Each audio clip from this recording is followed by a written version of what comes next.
दीगर खबरों की जानिब बढ़ेंगे। थोड़ा सा हंस लेते हैं, मुस्कुरा लेते हैं, क्योंकि हुकूमत तो बार बार आवाम के साथ मजाक कर रही है। हुकूमत ने पेट्रोल की कीमत में सिर्फ 12 पैसे और डीजल में 66 पैसे फी लीटर कमी कर दी है। अब अवामी रद्द अमल क्या है, यही बता रही हैं हमारी नुमाइंदा अरीबा आफ्ताब।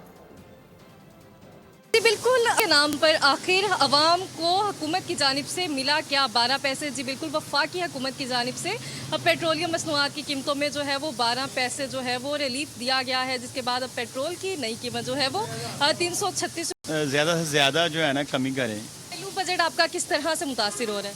मेरी 40,000 सैलरी है, ठीक है, तो मैं मुझे बताएं मैं 40,000 में क्या करूं, घर का क्या करूं, बिजली का बिल दूं कि ये पेट्रोल डलवाऊं?